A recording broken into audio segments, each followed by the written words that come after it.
الله الحمد لله نحمده ونستعينه ونستغفره ونؤمن به ونتوكل عليه ونعوذ بالله من شرور أنفسنا وسيئات أعمالنا من يهده الله فلا مضل له ومن يضلل فلا هادي له وأشهد أن لا إله إلا الله وحده لا شريك له وأشهد أن محمدا عبده ورسوله أما بعد فإن خير الحديث كتاب الله وخير الهدي هدي محمد صلى الله عليه وسلم وشر الأمور محدثاتها وكل محدثة بدعة وكل بدعة ضلالة وكل ضلالة في النار.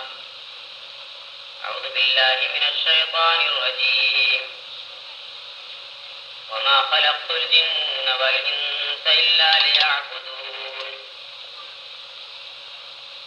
صدر محترم، علماء کرام، معزز حاضرین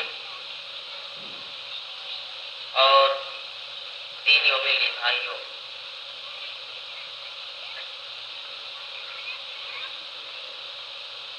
آپ کے سامنے قرآن مجید کی ایک آیت کی تلاوت کی گئی ہے.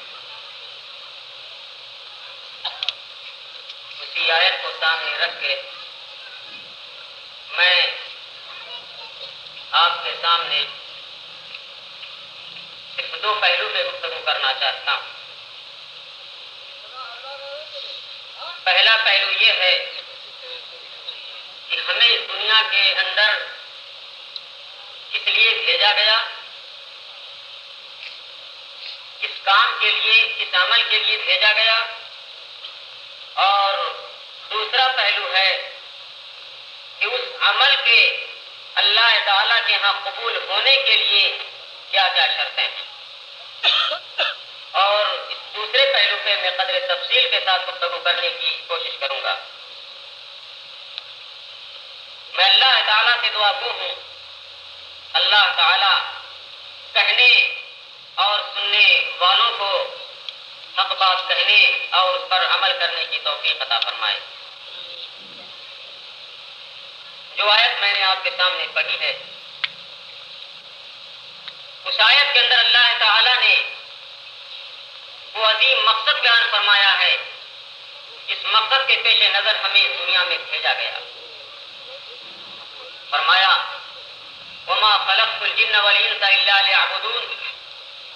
میں نے جن و انس کو صرف اپنی عبادت کے لیے پیدا کیا ہے.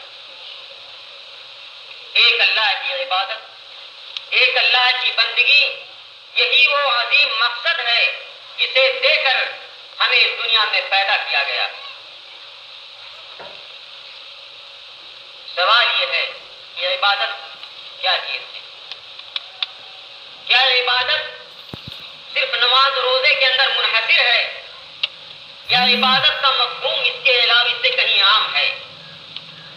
میں اس سلسلے میں زیادہ تفصیل میں نہ جا کر بعض علماء امت کا یہ قول آپ کے سامنے رکھتا ہوں جو عبادت کے سلسلے میں انہوں نے کہا ہے العبادت کل ما يحبه الله ويرضاه من قول او عمل. عبادت ہر اس چیز کا نام ہے جو اللہ کو محبوب ہو، جو اللہ کو پسندیدہ ہو، چاہے وہ کام ہو چاہے وہ بات ہو. اللہ کی خوشی حاصل کرنے کے لیے، اللہ کی رضا حاصل کرنے کے لیے بندہ جو بات بھی اپنی زبان سے ادا کرتا ہے یا بندہ جو کام بھی کرتا ہے وہ عبادت شمار ہوگا، بشرطے کہ اس کام یا اس بات سے اللہ کی رضا مقصود ہو، وہ کام اللہ کے نزدیک محبوب اور پسندیدہ ہو. اس لیے عبادت صرف نماز اور روزے میں منحصر نہیں بلکہ عبادت کا مفہوم اس سے کہیں زیادہ عام. میرے مضمون کا یہ پہلا پہلو ہے. میں اس پہلو کو یہیں پہ چھوڑ کر آگے بڑھتا ہوں. ہم نے یہ جان لیا کہ ہمارے اس دنیا میں بھیجے جانے کا مقصد کیا ہے. ایک اللہ کی بندگی، ایک اللہ کی عبادت کرنا. اور عبادت کسے کہتے ہیں ہم نے یہ بھی جان لیا. اللہ کی خوشی حاصل کرنے کے لیے یا اللہ کی رضا اور خوشنودی کا کوئی بھی کام کیا جائے یا اللہ کی رضا اور خوشنودی کے لیے کوئی بھی بات کہی جائے وہ بات یا وہ کام عبادت شمار ہوگا. اسی کو سامنے رکھ کر ہم آگے بڑھتے ہیں. ہم اس دنیا میں تگ و دو کرتے ہیں, اللہ کی عبادت کرتے ہیں, اس کے علاوہ بھی ہمارے اور دنیاوی کام ہوتے ہیں. وہ کام کچھ خالص دینی کام ہوتے ہیں, کچھ دنیاوی کام ہوتے ہیں, لیکن دنیاوی کام بھی کبھی کبھی عبادت کا رنگ لیے ہوئے ہوتے ہیں. سوال یہ پیدا ہوتا ہے کہ ہمیں ہمارا عمل یا ہماری عبادت اللہ کے ہاں قبول ہو, ہماری زندگی کا جو حاصل ہے اس سے ہمیں فائدہ پہنچے. اس دنیا سے اٹھائے جانے کے بعد کی جو زندگی ہے, جو ابدی اور دائمی زندگی ہوگی, وہ زندگی ہماری کامیاب ہو, اس کے لیے ہمیں کیا کرنا چاہیے؟ میرے بھائیوں, کسی بھی عمل کے قبول ہونے کے لیے, کسی بھی عبادت کے قبول ہونے کے لیے دو چیزوں کا پایا جانا ضروری ہے. پہلی بنیادی چیز یا پہلی بنیادی شرط ہے اخلاص. کوئی بھی کام ہو, نماز ہو, روزہ ہو, حج اور زکوٰۃ جو خاص اور اہم عبادتیں ہیں, یا ان کے علاوہ بھی کوئی بھی کام ہو, جب تک اس کام میں اخلاص نہ پایا جائے وہ کام اللہ کے قابل قبول نہیں ہوگا. اخلاص کیا چیز ہے؟ اخلاص کہتے ہیں کسی بھی کام کو صرف اور صرف اللہ کے لیے کرنا. کسی بھی کام میں اگر اللہ کے علاوہ کسی اور کو شریک ٹھہرایا گیا وہ کام شرک ہوگا, اور جس شرک کو اللہ تعالیٰ کبھی معاف نہیں کرتا. لہذا کسی بھی کام, کوئی بھی عبادت اللہ کے اسی وقت قابل قبول ہوگی جب اس عبادت کے اندر, اس کام کے اندر اخلاص پایا جائے. اور اخلاص کے لیے دو چیزوں کا پایا جانا ضروری ہے. اخلاص کہتے ہیں کہ کام شرک سے پاک ہو, چاہے وہ شرک اصغر ہو یا شرک اکبر ہو. شرک اکبر اللہ تعالیٰ کے لیے جو چیزیں خاص ہیں, وہ عبادتیں جو اللہ کے علاوہ کسی اور کے لیے کرنی ناجائز ہے, وہ عبادت یا وہ کام اللہ کے سوا کسی اور کے لیے کیا جائے تو یہ شرک اکبر کہلاتا ہے, جسے اللہ تعالیٰ کبھی معاف نہیں کرتا. نماز اللہ کے لیے پڑھی جاتی ہے, یہ سر اللہ کے سامنے اللہ کے لیے جھکایا جاتا ہے, لہذا یہ سر اگر کسی اور دربار پہ جا کے جھکے تو یہ شرک ہوگا. ذبیحہ اللہ کے لیے دیا جاتا ہے, قربانی اللہ کے لیے کی جاتی ہے, لہذا جانور کسی اور کے دربار پہ اگر ذبح کیا جائے تو یہ شرک ہوگا. اسی طریقے سے جو قرآن مجید کی آیت کے اندر اللہ نے فرمایا قل ان صلاتی و نسکی و محیای و مماتی للہ رب العالمین, اے میرے پیغمبر آپ اس بات کا اعلان کر دیجئے کہ میری نماز, میری قربانی, میری موت اور میری زندگی سب کچھ اللہ رب العالمین کے لیے ہے. لہذا یہ چیزیں جو خاص اللہ کے لیے ہیں, ان میں سے اگر کوئی بھی چیز کسی غیر اللہ کے لیے کی جائے تو وہ شرک قرار پائے گی, جسے شرک اکبر کہا جاتا ہے, اور اسے اللہ تعالیٰ کبھی معاف نہیں کرتا. ان اللہ لا یغفر ان یشرک بہ ویغفر ما دون ذلک لمن یشاء. اللہ شرک کو کبھی معاف نہیں کر سکتا. شرک کے علاوہ جو دوسرے گناہ ہیں اسے اللہ جسے چاہے معاف کر سکتا ہے, لیکن شرک کو اللہ تعالیٰ کبھی معاف نہیں کر سکتا. اللہ کے رسول صلی اللہ علیہ وسلم کی حدیث ہے کہ اللہ تبارک و تعالیٰ نے ارشاد فرمایا انا اغنی الشرکاء عن الشرک فمن عمل عملا اشرک فیہ معی غیری ترکته وشرکہ, کہ میں شرک سے سب سے زیادہ بے نیاز ہوں. چنانچہ جس نے کوئی بھی ایسا عمل کیا جس عمل میں میرے ساتھ کسی اور کو شریک ٹھہرایا ترکته وشرکہ, تو میں اسے بھی چھوڑ دیتا ہوں, اس کا شرک بھی چھوڑ دیتا ہوں. یہ اللہ کی شان ہے, اللہ کو شرک کبھی پسند نہیں. اور اس سلسلے میں جو عبادت صرف اللہ کے لیے ہونی تھی, اس عبادت کا ایک معمولی حصہ بھی کسی غیر اللہ کے لیے اگر کر دیا جائے تو بندے کے جہنم میں جانے کا یہ سبب ہوگا. میں آپ کے سامنے صحیح بخاری شریف کی روایت ہے, اللہ کے رسول صلی اللہ علیہ وسلم نے ارشاد فرمایا کہ ایک شخص جہنم میں داخل ہوا صرف ایک مکھی کی وجہ سے. آپ اس واقعے کو, صحیح بخاری کی روایت ہے, آپ اس واقعے کو سامنے رکھیں. دخل رجل الجنة في ذباب وآخر النار في ذباب. ایک شخص جنت میں داخل ہوا ایک مکھی کی وجہ سے, اور دوسرا جہنم میں داخل ہوا صرف ایک مکھی کی وجہ سے. بنو اسرائیل کا واقعہ ہے. صحابہ کرام نے عرض کیا کہ اللہ کے رسول صلی اللہ علیہ وسلم یہ کیسے؟ آپ نے ارشاد فرمایا کہ دو شخص کا گزر ہوا، ایک قوم کے پاس سے دو شخص کا گزر ہوا، جہاں ایک بت تھا، وہاں پہ لوگ چڑھاوے چڑھاتے تھے، قربانیاں پیش کرتے تھے، اور ان بت کے پجاریوں کا یہ اصول تھا کہ اس راستے سے گزرنے والا کوئی بھی شخص گزرنے والا ہو اسے اس بت پر کچھ نہ کچھ چڑھانا ہوگا۔ صحیح بخاری شریف کی روایت ہے، آپ اس کو سامنے رکھیں، کوئی لطیفہ یا افسانہ نہیں بیان کر رہا ہوں۔ چنانچہ وقیل لأحدہما قدم، ایک شخص سے کہا گیا چڑھاؤ، خود پہ چڑھاؤ، اس نے کہا ما كنت لأقدم لغیر اللہ، اللہ کے سوا کسی کے لیے میں کوئی ذبیحہ پیش نہیں کر سکتا، کوئی چڑھاوا نہیں چڑھا سکتا۔ انہوں نے کہا چڑھانا ہوگا، کہا کسی غیر اللہ کے سامنے میری پیشانی جھک نہیں سکتی، نہ کسی غیر اللہ کے لیے میں کوئی معمولی سی چیز چڑھا سکتا ہوں۔ چنانچہ اسے قتل کر دیا گیا۔ ان کا اصول تھا جس راستے سے گزرنے والا کچھ نہ کچھ چڑھائے بغیر چڑھائے کوئی گزر نہیں سکتا، ورنہ قتل کر دیا جائے گا۔ قتل کر دیا گیا۔ اللہ کے رسول صلی اللہ علیہ وسلم نے فرمایا وہ شخص جنت میں داخل ہوا، دخل رجل الجنت فی ذباب، ایک مکھی کی وجہ سے جنت میں داخل ہوا۔ بکرا نہیں پیش کیا تھا، قربانی کی بہت بڑی چیز اس نے نہیں پیش کی تھی، ایک معمولی اور حقیر چیز اس نے پیش کی تھی، مکھی پیش کی تھی، پھر مکھی نہیں پیش کی تھی اس نے۔ اس کا عقیدہ تھا، اس کا اخلاص تھا، اس کا ایمان تھا کہ غیر اللہ اس بات کا مستحق نہیں ہے کہ اسے چڑھاوے چڑھایا جائے۔ قتل کر دیا گیا محض ایک مکھی نہ پیش کرنے کی وجہ سے۔ اللہ کے رسول صلی اللہ علیہ وسلم نے فرمایا وہ شخص جنتی ہوا، جنت ملا۔ دوسرے سے کہا کہ چڑھاؤ، اس نے کہا میرے پاس کوئی چیز نہیں۔ لوگوں نے کہا قدم ولو ذبابا، چڑھاؤ تمہیں چڑھانا ہوگا، ولو ذبابا، چاہے مکھی کیوں نہ چڑھاؤ۔ چنانچہ روایتوں میں آتا ہے اس نے ایک مکھی پکڑی، مارا اور اسے اس کو خود پہ چڑھا دیا، پیٹ چڑھا دیا اسے۔ فخلوا سبیلہ، لوگوں نے اس کا راستہ چھوڑ دیا، زندگی اس کی بچ گئی، چند روز کی زندگی۔ لیکن بات صرف اتنی نہیں تھی، بات مکھی کی نہیں تھی، بات عقیدے کی تھی، بات معمولی نہیں تھی۔ کون عقیدہ؟ وہی عقیدہ جس کی اصلاح کے لیے اور جس کے تزکیے کے لیے اللہ کے رسول صلی اللہ علیہ وسلم نے اپنی رسالت کے 13 سال مکہ میں گزارے۔ نبوت کے بعد کی زندگی 23 سال کی، 13 سال صرف اصلاح عقیدہ پہ کام ہوتا رہا۔ مکہ مکرمہ کی پوری زندگی اصلاح عقیدہ پہ گزری، عقیدے کا معاملہ تھا، غیر اللہ کے لیے کوئی چیز پیش نہیں کیا تھا۔ اللہ کے رسول صلی اللہ علیہ وسلم نے فرمایا اس نے ایک مکھی چڑھا دی غیر اللہ کے لیے، لوگوں نے اس کا راستہ چھوڑ دیا، وہ گزر گیا، اس کی زندگی بچ گئی، لیکن جب اس کی موت آئی مرنے کے بعد اس کا انجام جہنم ہوا۔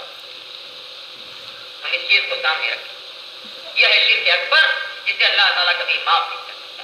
ان اللہ لا یغفر ان یشرک بہ ویغفر ما دون ذلک لمن یشاء، اللہ تعالیٰ شرک کبھی معاف نہیں کر سکتا، شرک کے علاوہ جو دوسرے گناہ ہیں اللہ جسے چاہے معاف کر سکتا۔ میرے بھائیوں، کسی بھی عمل میں اخلاص کا پایا جانا ضروری ہے۔ اخلاص کا مطلب ہے کہ وہ کام صرف اور صرف اللہ تعالیٰ کے لیے کیا جائے، کسی اور کے لیے نہ کیا۔ دوسری چیز اخلاص سے متعلق یہ ہے کہ اس کام میں شرک اصغر نہ پایا جائے۔ اللہ کے رسول صلی اللہ علیہ وسلم کا ارشاد ہے ان اخوف ما اخاف علیکم الشرک الاصغر، کہ لوگوں مجھے تم پہ سب سے زیادہ جس بات کا ڈر ہے شرک اصغر کا ڈر ہے۔ صحابہ نے عرض کیا کہ اللہ کے رسول صلی اللہ علیہ وسلم شرک اصغر کیا چیز ہے؟ آپ نے فرمایا ریاکاری۔ ریاکاری شرک اصغر ہے، وہ کام جو صرف اللہ کے لیے ہونا تھا اس میں دوسرے کی خوشی شامل کی جاتی ہے۔ آدمی کوئی دینی کام کرتا ہے، وہ کام بجائے اس کے کہ صرف اللہ کے لیے کرے، یہ جذبہ کار فرما ہوتا ہے کہ فلاں آدمی مجھے یہ کام کرتا دیکھ کر کے خوش ہوگا، ہو جائے گا کہ فلاں آدمی تو بڑا دیندار ہے۔ میرے بھائیو، جہاں یہ جذبہ انسان کے اندر کار فرما ہوگا انسان فلاح یاب نہیں۔ وہ نماز جس کی اہمیت کے سلسلے میں آپ نے گفتگو ابھی سن لی، اسی نماز کے بارے میں اللہ کے رسول صلی اللہ علیہ وسلم کا دکھانے کے لیے نماز پڑھی اس نے شرک کیا. من قام یرائی فقد اشرک, جس نے دکھانے کے لیے روزہ رکھا اس نے شرک کیا. تو عبادتیں اللہ کے لیے ہونا تھی, نماز اللہ کے لیے ہونا تھی, روزہ اللہ کے لیے ہونا تھا. لیکن جب اللہ کی خوشی حاصل کرنے کے بجائے یا اللہ کی خوشی حاصل کرنے کے ساتھ ہی ہم نے جب ہمارے اندر جب ریاکاری کا جذبہ بھی پیدا ہو گیا تو یہ شرک ہوا, اور یہ چیز اللہ تعالیٰ کو پسند ہے. بندہ اپنی پوری زندگی نیک عمل کرتا رہے, لیکن اگر اخلاص اس کے اندر نہیں ہے, ریاکاری کا جذبہ اس کے اندر کار فرما ہے, اسی جذبے کے ساتھ اس نے پوری زندگی نیک کام کیا ہے تو اس کی پوری زندگی برباد جائے. اور قیامت کے دن جب حساب و کتاب ہوگا تو ایسے شخص کا ٹھکانہ جہنم. میں آپ کے سامنے غالباً صحیح بخاری کی روایت ہے, مجھے صحیح طور سے تو یاد نہیں کہ وہ صحیح غالباً صحیح بخاری شریف کی روایت ہے. اللہ کے رسول صلی اللہ علیہ وسلم نے ارشاد فرمایا, قیامت کے دن سب سے پہلے جس کے جہنم میں جانے کا فیصلہ ہوگا وہ 3 قسم کے لوگ ہوں گے. سب سے پہلے جنہیں جہنم میں جانا ہوگا, ایک عالم ہوگا, دوسرا مجاہد فی سبیل اللہ شہید, اور تیسرا مالدار. سب سے پہلے انہیں جہنم میں جانے کا فیصلہ. اللہ کے رسول صلی اللہ علیہ وسلم کا ارشاد ہے, عالم کو لایا جائے گا, اللہ تعالیٰ اس عالم کے سامنے اپنی نعمتیں رکھے گا. عالم اللہ کی تمام نعمتوں کا اقرار کر لے گا, کہے گا کہ پروردگار پوری دنیا میں مجھے یہ نعمتیں عطا کی تھی, علم کی دولت عطا کی تھی, یہ کیا تھا وہ کیا تھا, سب کچھ اقرار کر لے گا. اس کے بعد اللہ تعالیٰ فرمائے گا, بتا ان نعمتوں کے بدلے تو نے دنیا میں کیا کیا. بندہ جواب دے گا کہ اللہ میں نے تیرا علم حاصل کیا, تیرے دین کا علم حاصل کیا, خود پڑھا, لوگوں کو پڑھایا, یہ کیا وہ کیا. اللہ تعالیٰ فرمائے گا تم صحیح کرتے, تم نے دین کا علم حاصل کیا, پڑھایا لوگوں کو, لیکن تمہارے اندر اخلاص نہیں تھا. تم نے اس لیے علم حاصل کیا, اس لیے لوگوں کو پڑھایا, اس لیے تم نے جا کر کے بعض اور تبلیغ کیا تاکہ تجھے کہا جائے کہ تم بہت بڑا علامہ ہے, بہت بڑا مقرر ہے.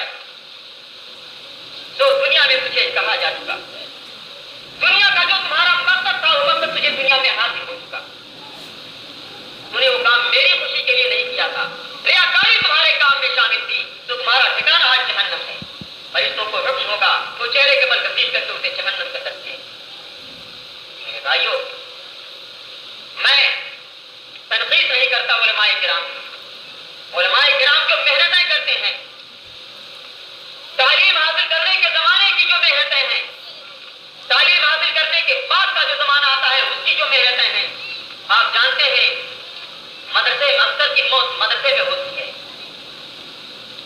60 سالہ زندگی کے 50 سال گھر سے باہر گزرتے ہیں, لیکن یہی زندگی اگر ریاکاری کے جذبے سے خالی نہ ہو تو پوری زندگی برباد.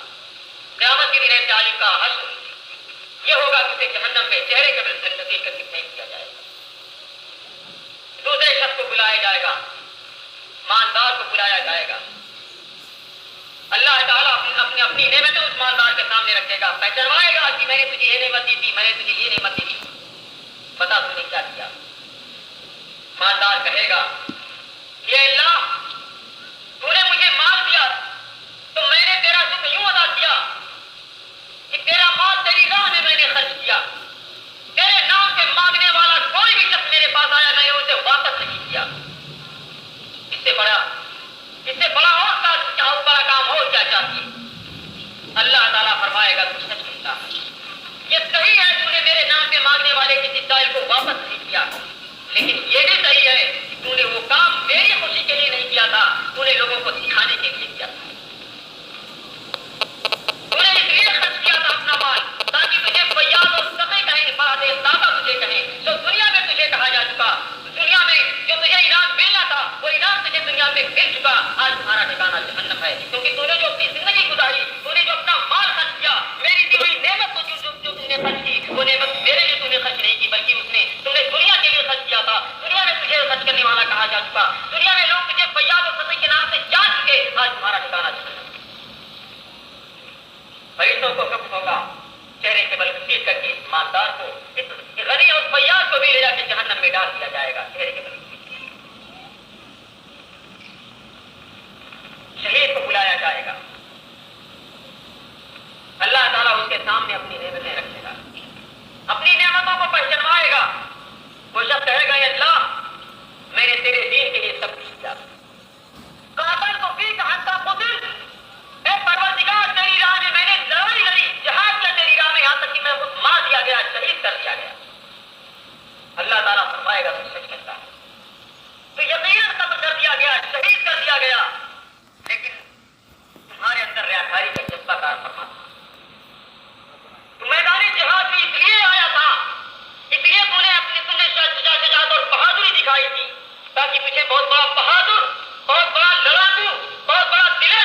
میں کہا جا سکے، کہا جا سکے تو دنیا میں تجھے کہا جا چکا.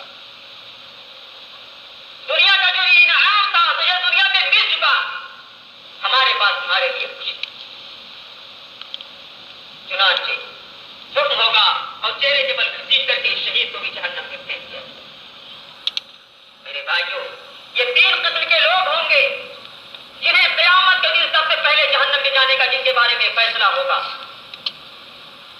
معاف کیجیے، ان کا جو کام ہے دنیا میں، مالدار کا جو کام ہے، ایک عالم کا جو کام ہے اور مجاہد فی سبیل اللہ کا جو کام ہے، ان کی جو ذمہ داریاں ہیں وہ معمولی نہیں. ذمہ داری اٹھانے کے بعد آپ اس کا احساس کریں. لیکن وہی کام اگر اخلاص اس کے اندر نہ پایا جائے تو بجائے اس کے کہ وہ کام آپ کے لیے مفید اور کارآمد ہو، اللہ ہم تمام مسلمانوں کو جہنم کی آگ سے محفوظ رکھے، یہی کام جہنم کی آگ میں جلنے کا سبب ہوگا. میرے بھائیوں، کسی بھی عمل کے قبول ہونے کے لیے اور کسی بھی عمل کے کارآمد ہونے کے لیے پہلی جو بنیادی شرط ہے وہ اخلاص. وہ عمل صرف اللہ تعالیٰ کے لیے کیا جائے، نماز صرف اللہ کے لیے پڑھی جائے، روزہ صرف اللہ کے لیے رکھا جائے، دینی کام صرف اللہ کے لیے کیا جائے، اس میں کسی اور کی خوشی شامل نہ کی جائے. اللہ کے رسول صلی اللہ علیہ وسلم نے ارشاد فرمایا کہ ایسا ہوگا، مجھے جس چیز کا مجھے سب سے زیادہ جس بات کا ڈر ہے وہ شرک اصغر ہے. یقوم الرجل یصلی فیزیر من صلاته لما یرى من نظر رجل الیہ. آدمی کھڑا ہو کر کے نماز پڑھے گا تو اس لیے بنا سنوار کر کے اپنی نماز ادا کرے گا کہ کوئی شخص سے دیکھ رہا ہوگا. میرے بھائیوں، جو کام صرف اللہ کے لیے کرنا تھا وہ کام اللہ کے علاوہ کسی اور کی خوشی جب شامل کر لی جائے گی وہ شرک ہوگا اور اسے اللہ تعالیٰ کبھی معاف نہیں کر سکتا. چاہے وہ شرک اکبر ہو یا شرک اصغر، دونوں ہی انسان کے خسارے اور انسان کے گھاٹے کا سبب. تو پہلی بنیادی شرط کسی بھی عبادت یا کسی بھی عمل کے قبول ہونے کے لیے جو بیان کی گئی ہے وہ یہ ہے اخلاص. اور اسی اخلاص کا اللہ تعالیٰ نے حکم دیا. وما امروا الا ليعبدوا الله مخلصين له الدين حنفاء، کہ انہیں اسی بات کا حکم دیا گیا تھا کہ وہ ایک اللہ کی عبادت کریں، اسی کے لیے دین کو خالص کر کے اور ایک اللہ کی طرف جھک کر کے، کسی اور کو خوش کرنے کا اس میں کوئی پروگرام نہ. میرے بھائی، دوسری بنیادی شرط جو کسی بھی عمل کے قبول ہونے کے لیے ہے وہ یہ ہے کہ اللہ کے رسول صلی اللہ علیہ وسلم نے جو طریقہ بتایا ہے اس طریقے کے مطابق وہ کام انجام دیا جائے. چاہے وہ نماز ہو، روزہ ہو یا کوئی بھی عبادت ہو، کوئی بھی دینی کام ہو، جب تک یہ دونوں شرطیں ایک ساتھ نہ پائی جائیں وہ عمل قابل قبول نہیں ہو سکتا. اخلاص ہے لیکن اللہ کے رسول صلی اللہ علیہ وسلم کا طریقہ نہیں ہے، یا اللہ کے رسول صلی اللہ علیہ وسلم کا طریقہ تو ہے، اخلاص مقصود ہے، دونوں حالتوں میں وہ عمل بندے کا قابل قبول نہیں ہوگا بلکہ وہ بالے جان رہے گا. میں اس چیز کا دعویٰ نہیں کرتا بلکہ اللہ کی کتاب اور رسول اکرم صلی اللہ علیہ وسلم کی سنت اور صحابہ کرام کی زندگی کا مطالعہ کرنے کے بعد یہی نتیجہ سامنے آتا. فرق ہے آدمی کسی چیز کا دعویٰ کرے، ایک راستہ متعین کر لے، اس کے بعد قرآن مجید اور حدیث رسول سے دلیل ڈھونڈ کر چلائے. اس چیز میں، اس بات میں اور اس بات میں کہ اللہ کے رسول صلی اللہ علیہ وسلم کی زندگی اور صحابہ کرام کی زندگی کو سامنے رکھ کر کے کوئی نتیجہ نکالا جائے، دونوں میں زمین و آسمان کا فرق ہے. عرض یہ کر رہا تھا کہ کوئی بھی عمل کسی بھی عمل کے قابل قبول ہونے کے لیے جو دوسری بنیادی شرط ہے وہ یہ ہے کہ وہ کام اللہ کے رسول صلی اللہ علیہ وسلم کی سنت کے مطابق انجام دیا جائے. میں اس سلسلے میں آپ کے سامنے چند واقعات رکھتا ہوں. کوشش کروں گا کہ بعض واقعات اللہ کے رسول صلی اللہ علیہ وسلم کی زندگی سے آپ کے سامنے رکھوں، بعض واقعات صحابہ کرام کی زندگی کے اور بعض واقعات بعض ائمہ کرام کے، تاکہ اس تسلسل سے ہم اس نتیجے پر پہنچ سکیں کہ اسلاف کا یہی طریقہ رہا ہے، اسلاف کا یہی طریقہ رہا ہے کہ وہ ہر کام میں اللہ کے رسول صلی اللہ علیہ وسلم کی سنت کا اتباع کرتے تھے، آپ کی سنت کا اور آپ کی سنت کی جستجو کرتے تھے، اور جو ثابت ہوتی تھی اسی بات کو سامنے رکھ کر کے اسی کے حساب سے اپنی زندگی کو متعین کرتے تھے.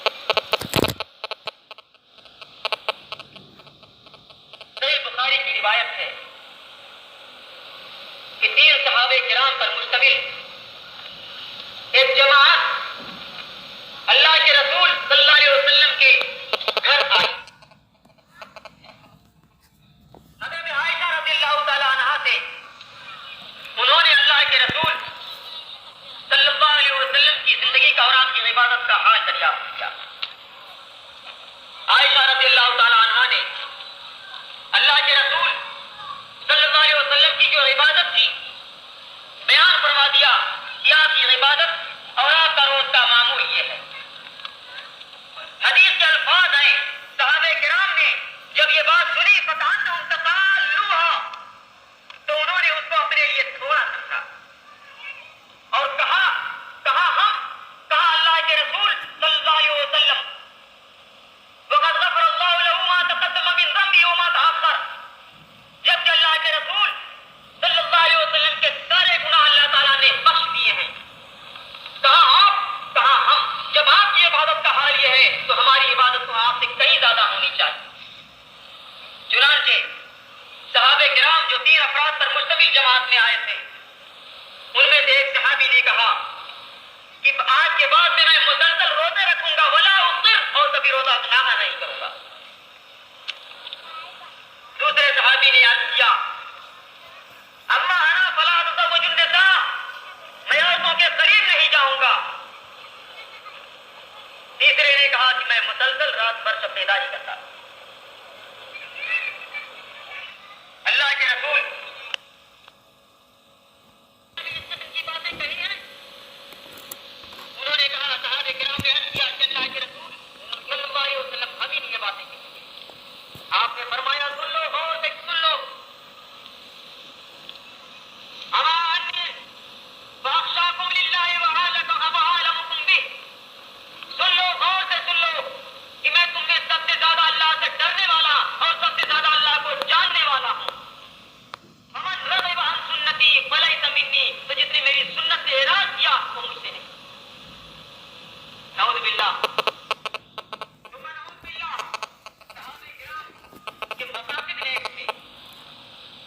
نعوذ باللہ ہم ان کے اخلاص میں کوئی شبہ نہیں کر سکتے. صحابہ کرام کی عظمت پر ہمارا ایمان ہے. رضی اللہ عنہم ورضوا عنہ اللہ ان سے راضی ہو چکا اور وہ اللہ سے راضی ہو چکے. صحابہ کرام کا اخلاص تھا نیتیں ان کی سچی تھی لیکن اس کے باوجود اللہ کے رسول صلی اللہ علیہ وسلم نے سخت نکیر فرمائی اور کہا من رغب عن سنتی فلیس منی جس نے میری سنت سے اعراض کیا وہ مجھ سے نہیں. کیا بات تھی. روزہ رکھنا نیک کام نمازیں پڑھنا نیک کام عبادت میں لگے رہنا مسلسل عبادت میں لگے رہنا نیک کام.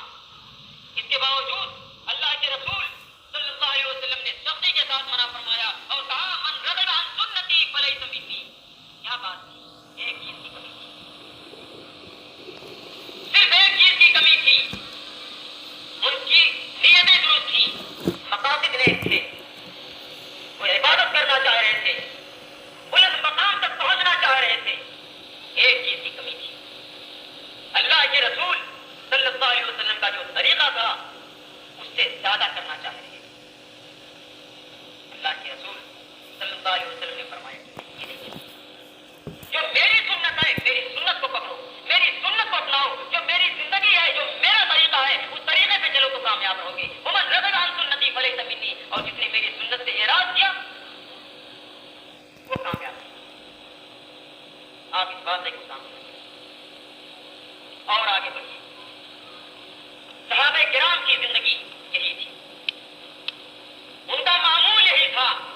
اللہ کے رسول صلی اللہ علیہ وسلم کا جو طریقہ انہیں معلوم تھا اسی طریقے کو چلتے تھے اسی طریقے پہ کام کرتے تھے.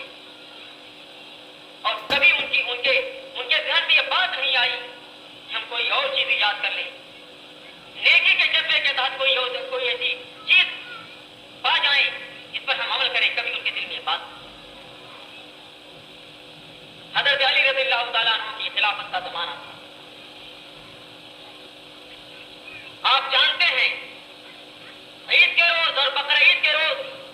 عیدگاہ میں نماز عید سے پہلے نہ تو کوئی نفل ہے نہ تو نماز عید کے بعد کوئی نفل ہے، یہ ہم اور آپ سب جانتے ہیں۔ ایک شخص آئے، انہوں نے سوچا کہ 2 رکعت نماز پڑھوں۔ حضرت علی رضی اللہ تعالیٰ عنہ کا دور خلافت ہے، ارادہ کیا۔ حضرت علی رضی اللہ تعالیٰ عنہ نے ٹوکا، کہا یہ کیا کرنے جا رہے ہو؟ کہا اريد ان اصلي رکعتين، میں 2 رکعت نماز پڑھنا چاہ رہا ہوں۔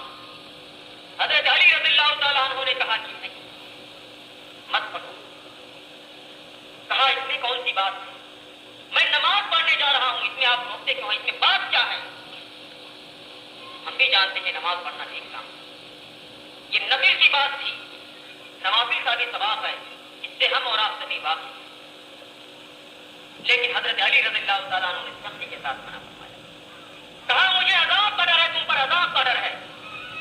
کہا اس میں عذاب کی کون سی بات؟ کہا اس سے بڑھ کے عذاب کی بات اور کیا ہو سکتی ہے کہ جو کام اللہ کے رسول صلی اللہ علیہ وسلم نے نہیں کیا وہ کام تم کرنے جا رہے ہو، ثواب کی نیت سے وہ کام تم کرنے جا رہے ہو۔ منع کر دیا اس سے نماز۔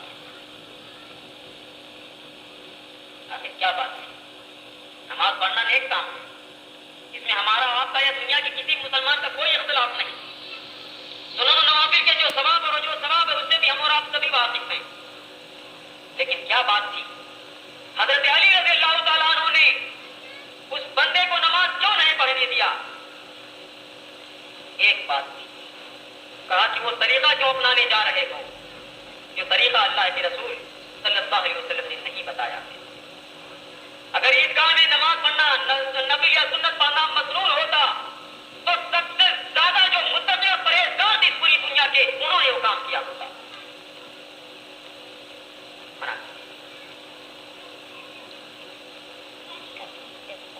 اسی قسم کا ایک اور واقعہ میں آپ کے سامنے رکھتا ہوں۔ سنن دارمی کی روایت ہے، امام دارمی رحمۃ اللہ علیہ نے اپنی سنن میں اس حدیث کو ذکر کیا ہے۔ صحابی کہتے ہیں اللہ کے رسول صلی اللہ علیہ وسلم کے اس دنیا سے تشریف لے گئے، ابھی کچھ ہی عرصہ گزرا تھا۔ مسجد میں آیا، حضرت ابو موسیٰ اشعری رضی اللہ تعالیٰ عنہ مسجد میں آئے اور انہوں نے دیکھا کہ لوگ حلقے بنا کر کے بیٹھے ہوئے ہیں مسجد میں حلقے بنا کر کے بیٹھے ہوئے ہیں اور تسبیح پڑھ رہے ہیں، لیکن اس انداز سے کہ ہر حلقے میں ایک شخص ہے، ہاتھ میں کنکریاں ہیں، وہ شخص کہتا ہے لوگوں سے 100 بار سبحان اللہ کہو، سارے لوگ 100 بار سبحان اللہ کہتے ہیں، پھر کہتا 100 بار الحمدللہ کہو، 100 بار الحمدللہ کہتے ہیں، پھر کہتا 100 بار اللہ اکبر کہو، سارے لوگ پھر 100 بار اللہ اکبر کہتے ہیں۔ آئے مسجد میں یہ ماجرا دیکھ کر کے گھبرا گئے، دورے دورے مشہور صحابی حضرت عبداللہ ابن مسعود رضی اللہ تعالیٰ عنہ کے پاس گئے۔ صحابی کہتے ہیں ہماری یہ عادت تھی کہ ظہر کی نماز سے پہلے ہم ابن مسعود رضی اللہ تعالیٰ عنہ کے دروازے کے پاس بیٹھ جاتے تھے، جب نماز کا وقت ہوتا وہ نکلتے اور ان کے ساتھ ہم سب کے سب مسجد آتے تھے ظہر کی نماز ادا کرنے کے لیے۔ ابو موسیٰ اشعری پہنچے، ہم سے کہا کہ کیا ابو عبد الرحمن حضرت ابن مسعود رضی اللہ تعالیٰ عنہ کی کنیت تھی، کہا کہ کیا ابو عبد الرحمن نکل چکے؟ لوگوں نے کہا ابھی نکلے نہیں، ہم انہیں کے انتظار میں بیٹھے ہیں۔ یہ بھی بیٹھ گئے۔ تھوڑی دیر کے بعد حضرت عبداللہ ابن مسعود رضی اللہ تعالیٰ عنہ باہر تشریف لائے۔ حضرت ابو موسیٰ اشعری رضی اللہ تعالیٰ عنہ نے کہا ابو عبد الرحمن میں تو مسجد میں آج ایک نئی بات دیکھ کر جا رہا ہوں، اور سے سنیں گے۔ کہا وہ کیا؟ کہا زندگی رہی تو چل کے ابھی آپ بھی دیکھ لیں گے۔ کہا ماجرا کیا ہے بتاؤ تو صحیح۔ کہا مسجد میں لوگ حلقے بنا کر کے بیٹھے ہوئے، ہر حلقے میں ایک شخص ہے جس کے ہاتھ میں کنکریاں ہیں، اور وہ شخص لوگوں سے کہتا ہے 100 بار سبحان اللہ کہو، سارے لوگ 100 بار سبحان اللہ کہتے ہیں، پھر کہتا ہے 100 بار الحمدللہ کہو، سارے لوگ 100 بار الحمدللہ کہتے ہیں، پھر کہتا ہے 100 بار اللہ اکبر کہو، غرض ہے کہ انہوں نے پوری تفصیل بتائی۔ حضرت ابن مسعود رضی اللہ تعالیٰ عنہ نے فرمایا کہ ابو موسیٰ اشعری تم نے ان سے کیا کہا؟ انہوں نے کہا میں نے آپ کی رائے دریافت کرنے کی نیت سے ان سے کچھ نہیں کہا، بس لے کر کے میں چلا آیا۔ قصہ واقعہ ذرا تفصیل سے ہے، میں مختصر کرنے کی کوشش کر رہا ہوں۔ حضرت ابن مسعود رضی اللہ تعالیٰ عنہ اور جو صحابہ کرام کی جماعت ان کے دروازے پہ بیٹھی ان کا انتظار کر رہی تھی، سارے کے سارے مسجد کی جانب روانہ ہوئے۔ ظہر کی نماز کا وقت ہو چکا تھا، پہنچے۔ ایک چیز آپ اور ذہن میں رکھیں، جو لوگ حلقے بنا کر بیٹھے ہوئے تھے وہ نماز کے انتظار میں تھے۔ میں اس نقطے کو کہنا بھول گیا تھا، آپ اس کو بھی سامنے رکھیں، سارے نقطے سارے پہلو آپ سامنے رکھیں۔ وہ تسبیح پڑھ رہے تھے، مسجد میں بیٹھے ہوئے تھے اور نماز کے انتظار میں تھے۔ ان تینوں چیزوں کو آپ سامنے رکھیں۔ حضرت ابن مسعود رضی اللہ تعالیٰ عنہ نے پہنچ کر کے کہا یہ کیا ہو رہا ہے؟ یا امت محمد ما اکرم حلقتکم، اے محمد صلی اللہ علیہ وسلم کی امت، اتنی جلدی تم ہلاک ہو گئے؟ ابھی آپ کے کپڑے نہیں پھٹے، آپ کے چھوڑے ہوئے جوتے بھی استعمال ہو رہے ہیں، ابھی آپ کے برتن نہیں ٹوٹے ہیں، ابھی اللہ کے رسول صلی اللہ علیہ وسلم کی دنیا سے تشریف لے گئے چند روز ہوئے ہیں اور اتنی جلدی تم ہلاکت میں پہنچ گئے۔ کہا ابو عبد الرحمان، خدا کی قسم، خدا گواہ ہے، ہمارا اس مقصد اس حلقے سے سوائے خیر کے اور کچھ نہیں۔ ابن مسعود رضی اللہ تعالیٰ عنہ نے فرمایا کہ کتنے خیر کے طلبگار ایسے ہیں جو کبھی خیر تک نہیں پہنچ سکتے۔ سخت نکیر فرمائی، سخت تردید ان کی فرمائی اور اس کے بعد جا کے مسجد پر خواب ہوئی۔ اب میں آپ کے سامنے اس واقعے کا تجزیہ کرنا چاہتا ہوں اور آپ سے میں اس کا جواب چاہتا ہوں۔ جو جماعت بیٹھی تھی وہ کہاں بیٹھی تھی؟ مسجد میں بیٹھی تھی۔ وہ جگہ جو روئے زمین کی سب سے بابرکت اور مقدس جگہ ہے، اللہ کے رسول صلی اللہ علیہ وسلم نے فرمایا سب سے بدترین جگہ بازار ہے اور سب سے بہتر جگہ مسجد ہے، اللہ کا گھر ہے۔ اللہ کے گھر میں بیٹھی تھی۔ ایک پہلو۔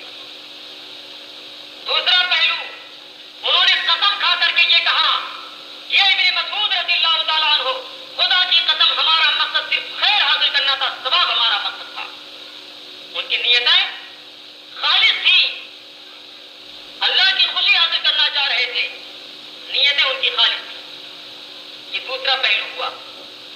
تیسرا پہلو یہ ہے اس واقعے کا کہ وہ تسبیح خوانی کر رہے تھے، اللہ کی تسبیح، اللہ کی بڑائی، اللہ کی تسبیح و تحلیل میں مصروف تھے۔ اس واقعے کا تیسرا پہلو ہے۔ کون سی تسبیح؟ کیا اس کی فضیلت ہے؟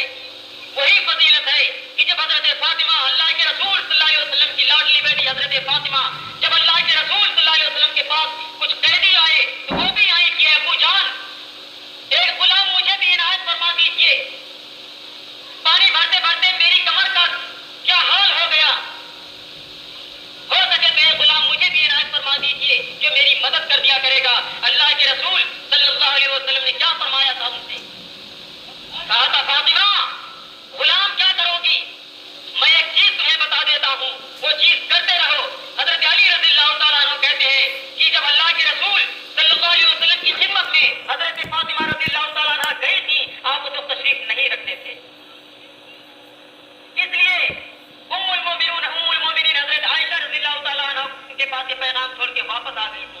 حضرت علی رضی اللہ تعالیٰ عنہ کی روایت ہے، وہ کہتے ہیں کہ ہم بستر پہ لیٹ چکے تھے، اللہ کے رسول صلی اللہ علیہ وسلم کہیں سے تشریف لائے، حضرت عائشہ رضی اللہ تعالیٰ عنہ کے پاس تشریف لے گئے، انہوں نے پیغام سنایا، فوراً بھاگے ہمارے پاس اللہ کے رسول صلی اللہ علیہ وسلم آئے، کیونکہ ان کی بیٹی حضرت فاطمہ رضی اللہ تعالیٰ عنہ نے اپنا ایک پیغام ان کے پاس چھوڑا تھا، آپ کے پاس یہ غلام ہمیں عنایت فرما دیجیے۔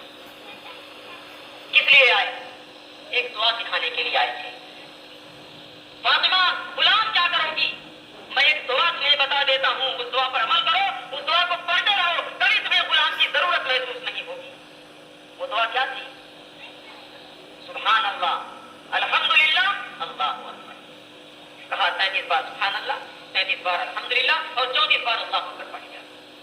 تمہیں کسی غلام کی، کسی نوکرانی کی کوئی ضرورت نہیں۔ حضرت علی رضی اللہ تعالیٰ عنہ فرماتے ہیں کہ جب سے یہ حدیث یہ دعا میں نے اللہ کے رسول صلی اللہ علیہ وسلم سے سنی تھی، اس کے بعد سے پوری زندگی میں نے اس دعا کا پڑھنا کبھی نہیں چھوڑا۔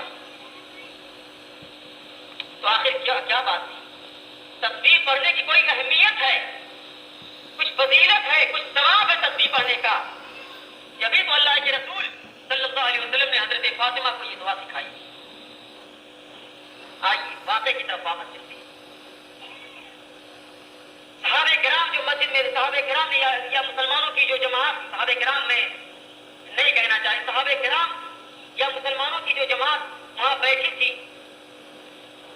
تسبیح پڑھ رہی تھی حلقہ بنا کے، عرض یہ کر رہا تھا کہ وہ مسجد میں بیٹھی تھی۔ سب سے برکت جو جگہ ہو سکتی ہے وہ زمین پر وہ مسجد ہے، مسجد میں بیٹھی تھی اور ان کی نیتیں پاک تھی۔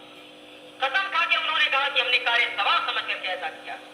دو پہلو۔ تیسرا پہلو یہ کہ وہ نماز کے انتظار میں بیٹھ کے ایسا کر رہے تھے، اور آپ جانتے ہیں اللہ کے رسول صلی اللہ علیہ وسلم کی حدیث ہے کہ جو شخص نماز کے انتظار میں مسجد میں بیٹھا ہو گویا نماز میں ہوتا اسے ثواب لکھا جاتا ہے۔ یہ تیسرا پہلو ہوا۔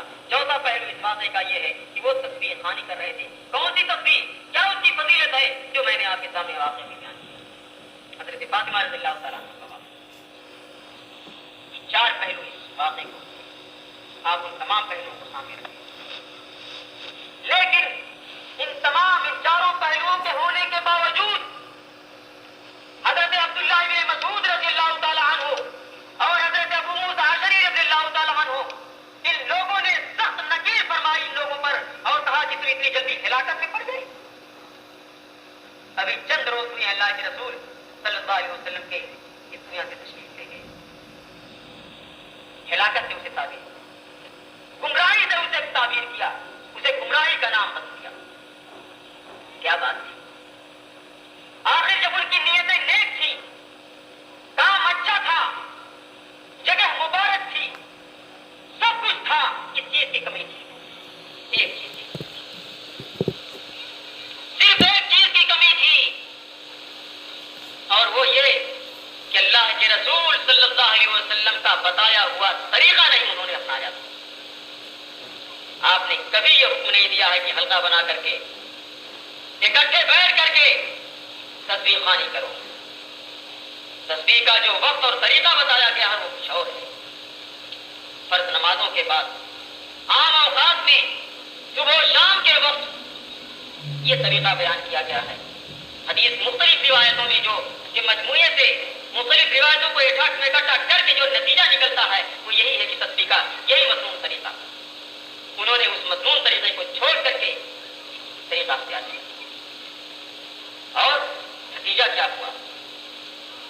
صحابہ کرام نے سخت تردید فرمائی، سخت نکیر فرمائی، اور اس حدیث کے راوی حضرت عمرو بن سلمہ کہتے ہیں کہ نہروان کی جو جنگ مسلمانوں اور خارجیوں کے درمیان ہوئی، کہتے ہیں ان حلقہ نشینوں میں سے اکثر کو ہم نے دیکھا ان کا خارجیوں کے ساتھ ہوا، خارجیوں کے ساتھ ان کا حشر ہوا۔ میرے بھائی، یہ دارمی شریف کی روایت ہے، امام دارمی رحمۃ اللہ علیہ نے اپنی سنن میں، اپنی کتاب السنن میں اس حدیث کو ذکر کیا، تفصیل کے ساتھ ذکر کیا ہے، صحیح سند کے ساتھ یہ حدیث۔ اس لیے کوئی بھی عمل جب تک وہ اللہ کے رسول صلی اللہ علیہ وسلم کی سنت کے مطابق انجام نہ دیا جائے، آپ کے بتائے ہوئے طریقے کے مطابق انجام نہیں دیا جائے گا، وہ عمل کار ثواب تو کجا وہ بال جان وہ عمل ہوگا، اس ثواب نہیں ملے گا، عذاب کا سبب ہوگا۔ آئیے میں آپ کے سامنے ایک اور واقعہ رکھوں اسی سلسلے کا۔ میں نے آپ کے سامنے دو چیزیں رکھی ہیں کہ کسی بھی عمل کے قبول ہونے کے لیے دو بنیادی شرطیں ہیں، اور دونوں شرطوں کا ایک ساتھ پایا جانا ضروری ہے۔ ایک تو اخلاص کہ وہ عمل صرف اور صرف اللہ تعالیٰ کے لیے کیا جائے، اور دوسرا اتباع سنت کہ وہ عمل چاہے وہ نماز ہو، روزہ ہو، یا کوئی بھی عمل ہو، کوئی بھی کام ہو، اللہ کے رسول صلی اللہ علیہ وسلم کے بتائے ہوئے طریقے کے مطابق انجام دیا جائے۔ امام شاطبی رحمۃ اللہ علیہ ایک بڑے امام گزرے ہیں، مالکی مذہب کے بہت بڑے امام۔ ان کی کتاب الاعتصام نامی مشہور ہے، کتاب الاعتصام للشاطبی۔ امام شاطبی رحمۃ اللہ علیہ نے امام مالک رحمۃ اللہ علیہ کے زمانے کا پیش آمدہ ایک واقعہ ذکر کیا ہے. ایک شخص امام مالک جنہیں امام دارالہجرت کہا جاتا ہے اور جن کے فقہ کے سلسلے میں عجیب عجیب روایتیں اور طرح طرح کے واقعات کتابوں میں موجود ہیں. اس موضوع میں اس تفصیل میں جانا نہیں چاہتا. میرے سامنے جو مقصد ہے اس کو سامنے رکھ کر کے میں چل رہا ہوں. ایک واقعہ ذکر کیا ہے. امام مالک رحمۃ اللہ علیہ سے ایک شخص فتویٰ پوچھنے کے لیے آئے. کہا کہ امام دارالہجرت میں احرام باندھنا چاہتا ہوں, مکہ مکرمہ جانا چاہتا ہوں. اب وہ چاہے حج کا معاملہ رہا ہو یا عمرے کا. آپ جانتے ہیں کہ جو حاجی صاحبان مدینہ منورہ سے مکہ مکرمہ حج یا عمرے کے لیے آتے ہیں ذوالحلیفہ سے احرام باندھتے ہیں. اس کے بغیر کوئی شخص وہاں سے گزر نہیں سکتا. جو شخص حج یا عمرے کا ارادہ رکھتا ہے اسے ذوالحلیفہ سے بغیر احرام کے آگے بڑھنا اس کے لیے جائز نہیں. کہا میں احرام باندھنا چاہتا ہوں. احرام کہاں سے باندھوں؟ امام مالک رحمۃ اللہ علیہ نے, میں ایک درخواست کروں گا کہ آپ ان واقعات کو غور سے سنیں کیونکہ واقعہ پورا شروع سے آخر تک ایک زنجیر اور ایک کڑی میں ملا ہوا ہے. اس لیے اگر کوئی بھی چیز واقعے کی چھوٹ گئی تو شاید پورا واقعہ آپ کے سامنے نہ آ سکے, سمجھ میں نہ آ سکے. کہا میں احرام کہاں سے باندھوں؟ کہا من ذوالحلیفہ من حیث احرم النبی صلی اللہ علیہ وسلم. کہا ذوالحلیفہ سے احرام باندھو جہاں سے اللہ کے رسول صلی اللہ علیہ وسلم نے احرام باندھا. آپ جانتے ہیں ہمارے علاقے سے جانے والے حجاج کرام کی ایک الگ میقات ہے. دوسرے علاقوں سے آنے والے حجاج کرام کی ہر علاقے سے آنے والے, ہر صنف سے آنے والے کی ایک الگ الگ میقات ہے. مدینہ منورہ کی جانب سے آنے والوں کی جو میقات اللہ کے رسول صلی اللہ علیہ وسلم نے متعین فرمائی ہے اسے ذوالحلیفہ نامی مقام سے یاد کیا جاتا ہے, جسے اب یار علی کے نام سے آج کر جانا جاتا ہے. کہا ذوالحلیفہ سے احرام باندھو جہاں سے اللہ کے رسول صلی اللہ علیہ وسلم نے احرام باندھا تھا. اس شخص نے کہا کہ میں چاہتا ہوں کہ اللہ کے رسول صلی اللہ علیہ وسلم کی قبر کے پاس سے احرام باندھوں. امام مالک رحمۃ اللہ علیہ نے کہا ایسا نہ کرو, ایسا نہ کرو. اس نے اعتراض کیا اس میں حرج کیا ہے؟ بھائی ہونا یہ ہے کہ اس جگہ سے میں بغیر احرام کے آگے نہ بڑھوں, ذوالحلیفہ بغیر احرام کے میں کراس نہ کروں. انما ہی امیال عدیدھا, یہ تو میں چند میل پہلے ہی احرام باندھ رہا ہوں, اس میں آگے حرج کی کون سی بات ہے؟ آپ اس سوال کرنے والے کا یہ نقطہ سامنے رکھیں. امام مالک رحمۃ اللہ علیہ نے فرمایا انی اخاف علیک الفتنہ, مجھے تمہارے سلسلے میں فتنے کا ڈر ہے, عذاب کا ڈر ہے. آخر اس میں فتنے یا عذاب کی کون سی بات ہے؟ میں کمی نہیں کر رہا ہوں بلکہ میں چند میل پہلے باندھ رہا ہوں احرام. انما ہی امیال عدیدھا, چند میل میں زیادہ کر رہا ہوں, کم نہیں کر رہا ہوں. یہ اس کی دلیل تھی. امام مالک رحمۃ اللہ علیہ نے فرمایا کہ اس سے بڑے فتنے کی بات اور کیا ہو سکتی ہے کہ تم یا تو ایک شریعت ایجاد کرنے جا رہے ہو, گمراہی کا دروازہ کھولنے جا رہے ہو, یا وہ فضیلت حاصل کرنے جا رہے ہو جو فضیلت اللہ کے رسول صلی اللہ علیہ وسلم نہیں حاصل کر سکے. کہا دو حال سے خالی, یا تو گمراہی کا دروازہ کھولنے جا رہے ہو اور یا تو تمہارا یہ عقیدہ ہے کہ وہ ثواب حاصل کر لوں, وہ فضیلت حاصل کر لوں جو فضیلت اللہ کے رسول صلی اللہ علیہ وسلم بھی نہیں حاصل کر سکے. اس کے بعد امام مالک رحمۃ اللہ علیہ نے قرآن مجید کی آیت کریمہ پڑھ کر کے سنائی وَلْيَحْذَرِ الَّذِينَ يُخَالِفُونَ عَنْ أَمْرِهِ أَن تُصِيبَهُمْ فِتْنَةٌ أَوْ يُصِيبَهُمْ عَذَابٌ أَلِيمٌ. کہ جو لوگ اللہ کے رسول صلی اللہ علیہ وسلم کے حکم سے سرتابی کرتے ہیں وہ اس بات سے بچیں ان تصیبہم فتنہ, کہ انہیں کوئی فتنہ پہنچے, اور یصیبہم عذاب علیم, یا کوئی دردناک عذاب انہیں آ گھیرے. اللہ کے رسول صلی اللہ علیہ وسلم کی سنت کی پیروی ہر حال میں ضروری ہے. یہ طریقہ تھا صحابہ کرام کا, جو حد آپ نے متعین فرما دی اسی حد پہ آ کر کے وہ رک جاتے تھے. ایک واقعہ میں آپ کے سامنے رکھوں, وقت میرا پورا ہو چکا ہے.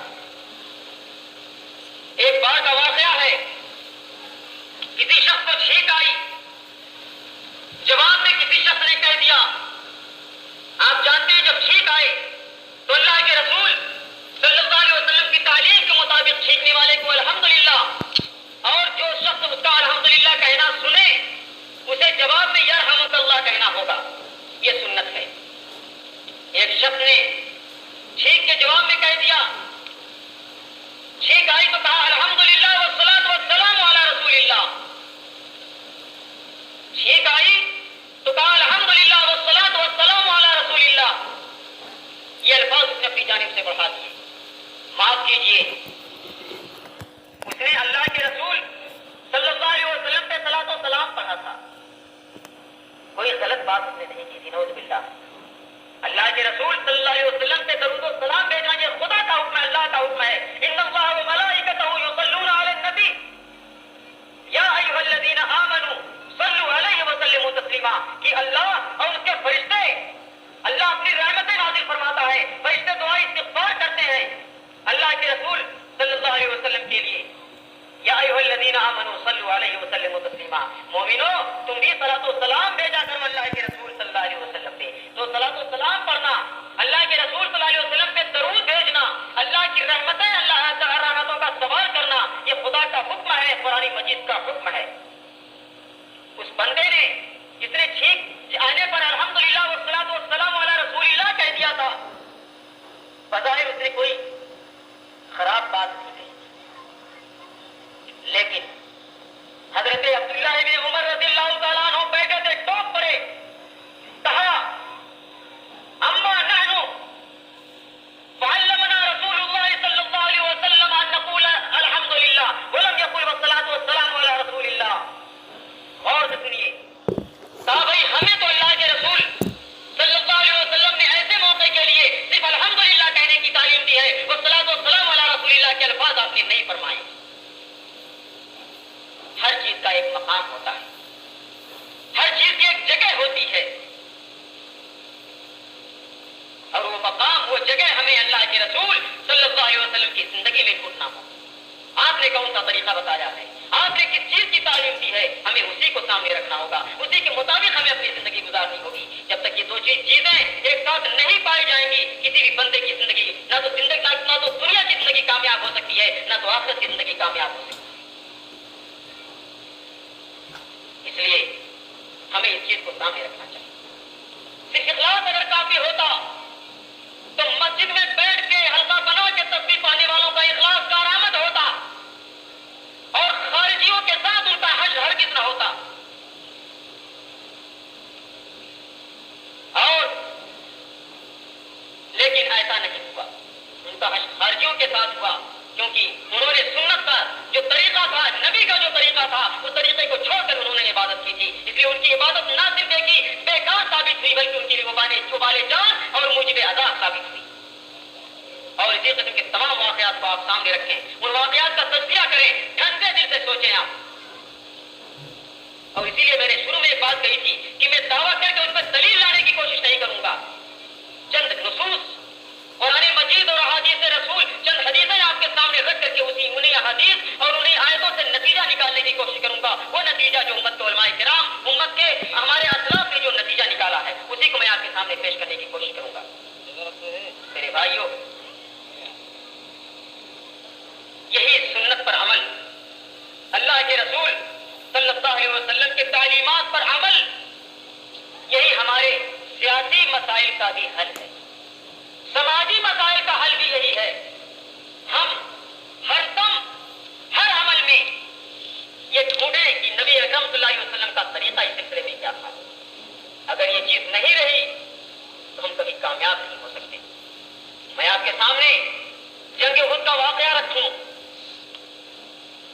آپ جانتے ہیں جنگ بدر میں مشرکین نے شکست کھائی تھی، زبردست شکست کھائی تھی، لیکن جنگ احد میں شروع میں مسلمانوں کا پلہ بھاری رہا، آخر میں معاملہ الٹ گیا، کتنے صحابہ کرام شہید ہو گئے، اللہ کے رسول صلی اللہ علیہ وسلم کو خود زخم آیا، صرف 9 صحابہ کرام آپ کے ساتھ باقی بچے، باقی سب ادھر ادھر منتشر ہو گئے۔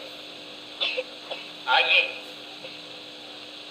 آپ کے سامنے میں یہ بات رکھوں کہ جب لشکر کی ترتیب عمل میں آئی، دائری جانب بہت پہاڑ ہے، بائیں جانب مدینہ منورہ شہر مدینہ ہے، آگے دشمنوں کا لشکر ہے،